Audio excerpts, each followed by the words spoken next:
wabarakatuh. Bertemu lagi di channel School from Home. Kali ini kita akan mempelajari mengenai struktur kontrol pengulangan.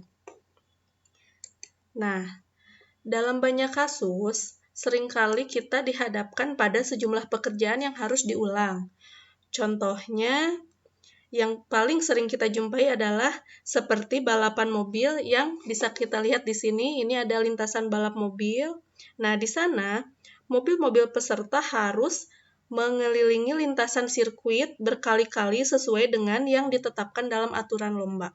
Jadi kalau misalnya aturan lombanya mereka harus mengelilingi 3 kali, berarti mereka harus berulang mengelilingi 3 kali lintasan balap mobil ini.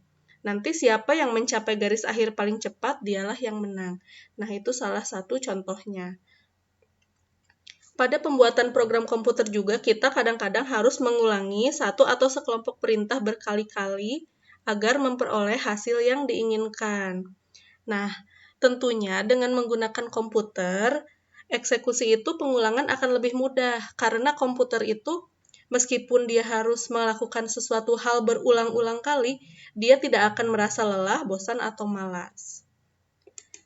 Adapun struktur pengulangan yang harus ada itu, yaitu yang pertama ada kondisi pengulangan. Kondisi pengulangan itu apa sih? Yaitu syarat yang harus dipenuhi untuk melaksanakan pengulangan. Syarat ini biasanya dinyatakan dalam ekspresi boolean yang harus diuji apakah bernilai benar, true, atau salah, false.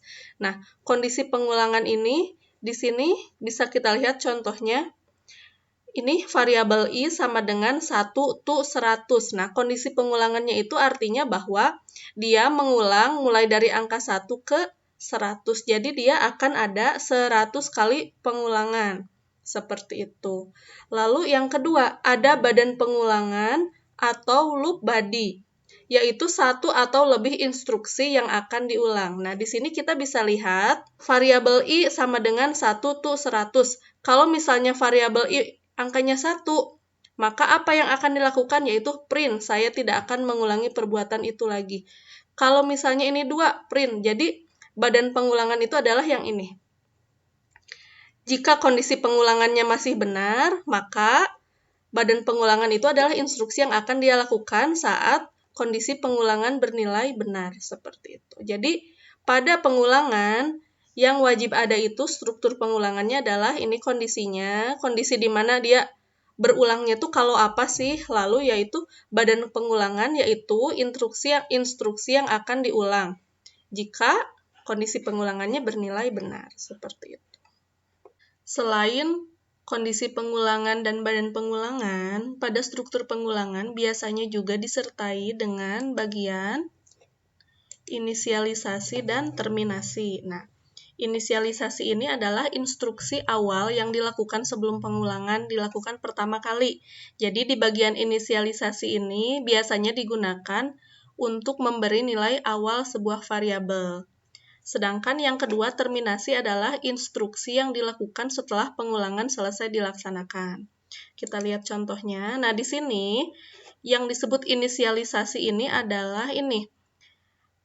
I sama dengan 1. Jadi dia inisialisasi awal bahwa variabel I itu awalnya nilainya adalah 1.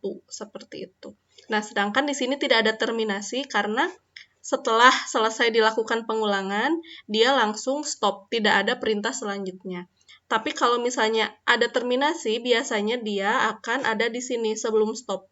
Dia muncul, misal kita tambahkan print pengulangan selesai, bisa seperti itu. Tetapi biasanya ini tidak wajib. Tergantung nanti program yang akan kita buat, membutuhkan itu atau tidak. Lalu salah satu contoh inisialisasi lagi, pada pengulangan yang ini, inisialisasi terletak di sini. Proses ini, yaitu di sini variabel A sama dengan 1, variabel B sama dengan 0. Dia menginisialisasi variabel A itu awalnya 1. Nanti kondisinya di sini, apakah A lebih kecil dari 10, seperti itu. Nah, jadi ini yang disebut inisialisasi. Nah, lalu bentuk pengulangan. Ada beberapa bentuk pengulangan yang dapat digunakan, masing-masing dengan syarat dan karakteristik sendiri. beberapa bentuk dapat dipakai untuk kasus yang sama, namun ada bentuk yang hanya cocok untuk kasus tertentu saja. Pemilihan bentuk pengulangan untuk masalah tertentu dapat mempengaruhi kebenaran algoritma. Pemilihan bentuk pengulangan yang tepat bergantung pada masalah yang akan diprogram. Nah, nanti bentuk pengulangan itu yang biasa digunakan itu nanti ada for, while, dan do while. Ada beberapa kasus yang bisa istilahnya pakai for boleh, pakai while boleh, pakai do while juga boleh. Tetapi ada beberapa kasus yang kalau kita salah memilih bentuk pengulangan, dia akan menjadikan programnya itu salah secara logika. Jadi hasilnya tidak sesuai dengan yang kita inginkan. Seperti itu. Yang pertama kita akan bahas dulu struktur pengulangan menggunakan for. Nah, karena for ini adalah yang paling sering digunakan. Hampir semua bahasa pemrograman itu ada menyediakan metode ini. Meskipun cara penulisannya berbeda, tetapi esensinya sama. Jadi kita lihat dulu untuk struktur pengulangan menggunakan for ini. Nah, di sini kita lihat ada contohnya ya. Hampir semua bahasa pemrograman menyediakan metode ini. Seperti itu. Nah, pada struktur for ini, kita harus tahu terlebih dahulu berapa banyak badan loop akan diulang. Struktur ini menggunakan sebuah variabel yang biasa disebut dengan loops counter, yang nilainya akan naik atau turun selama proses pengulangan. Flowchart umum untuk struktur for tampak pada gambar di samping. Perhatikan penggunaan simbol preparation pada flowchart tersebut. Nah, kita lihat simbol preparation yang disebut adalah di sini.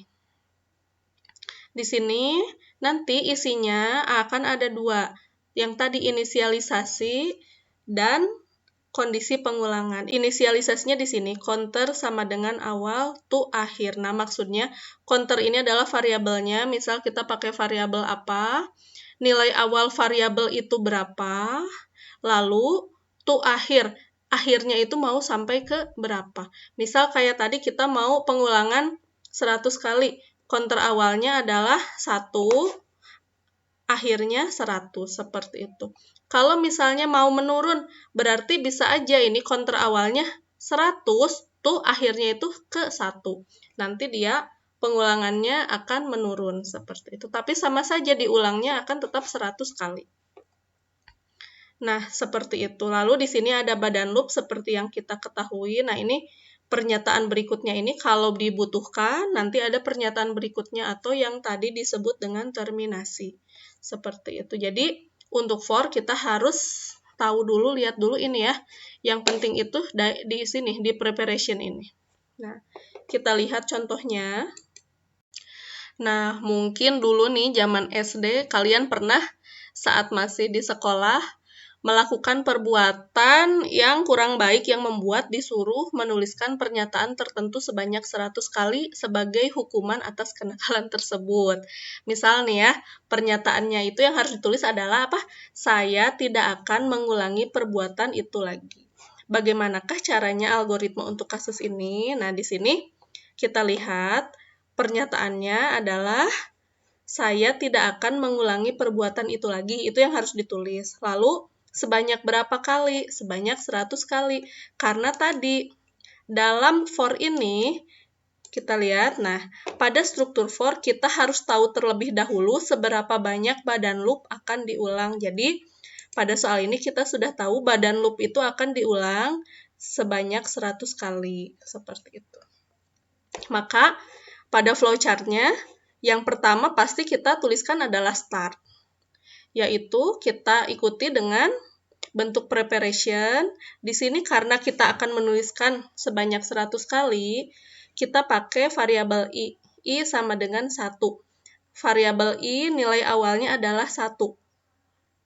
Akan menuliskan pernyataan sebanyak 100 kali, berarti to 100. Jika variabel i itu nilainya masih di antara 1 sampai 100, maka dia akan apa? Print, saya tidak akan mengulangi perbuatan itu lagi. Terus berulang, sampai kalau nilainya 101 dia akan keluar. Seperti itu. Jadi, kalau misalnya kita menuliskan seperti ini tandanya naiknya 1-1. Nah, gini cara bacanya. I sama dengan 1 to 100. Berarti di sini I sama dengan 1. Masuk ke sini. Print saya tidak akan mengulangi perbuatan itu lagi 1. Terus dia balik lagi ke sini, ke atas. Sekarang I itu akan bertambah 1 menjadi 2. I sama dengan 2. 2 masih lebih kecil dari 100 kan ya? Nah, 2. Langsung dia turun lagi. Print saya tidak akan mengulangi perbuatan itu lagi. Nah, ini print saya tidak akan mengulangi perbuatan itu lagi. Naik lagi ke sini, cek lagi sekarang I-nya jadi 3, lalu turun lagi, print saya tidak akan mengulangi perbuatan itu lagi. Terus dia muter sampai 100 kali. Kalau I-nya nanti sudah menjadi 101, dia tidak akan masuk ke sini. Oh, dia kalau 101 langsung masuk ke sini. Dan dia akan selesai atau stop. Seperti itu. Terus pertanyaannya, Bu, apakah nilai awal atau inisialisasi ini harus selalu bernilai 1?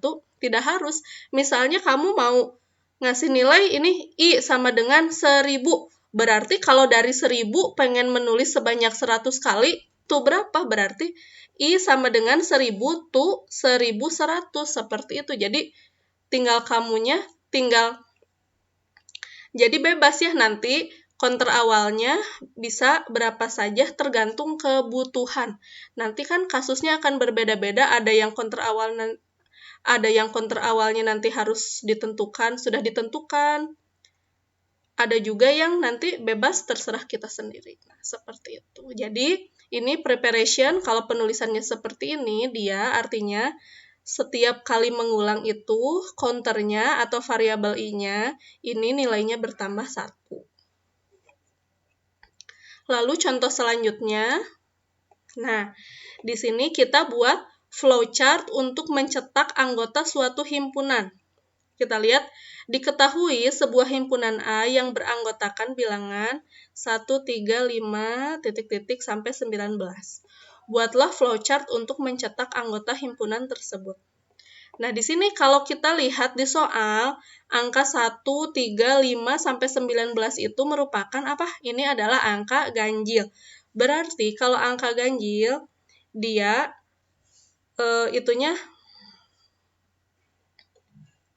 berarti kalau angka ganjil dari 1 ke 3 ke 5 itu ditambahkan adalah 2. Nah, sekarang kita lihat contohnya. Di sini kita punya start.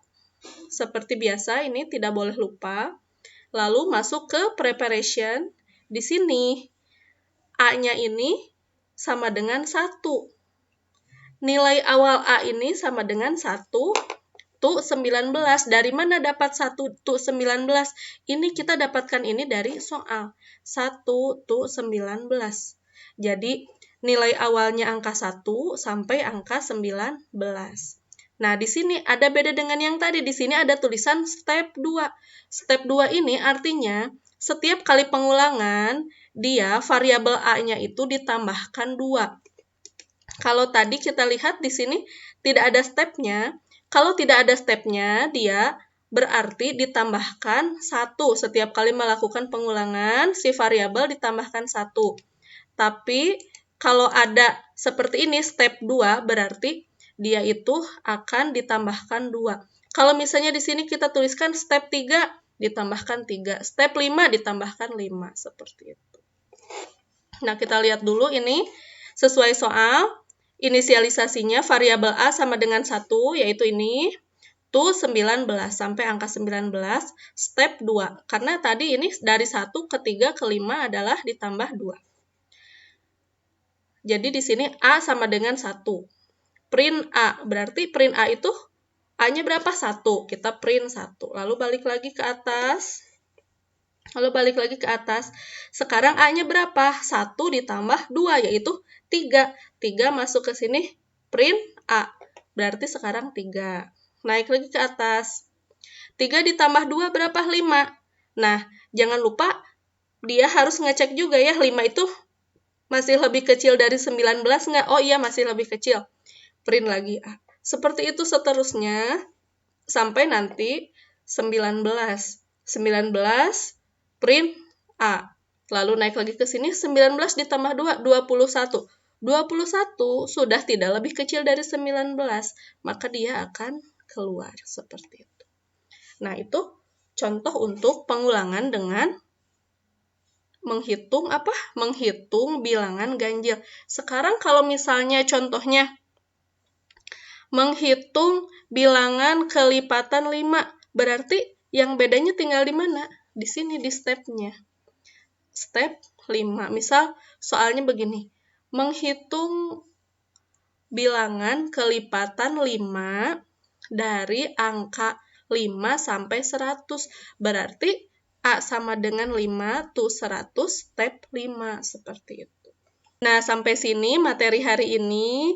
Nanti kita bertemu lagi untuk membahas struktur pengulangan menggunakan while. Terima kasih. Jika ada yang ingin ditanyakan, silahkan tuliskan di komentar. Wassalamualaikum warahmatullahi wabarakatuh.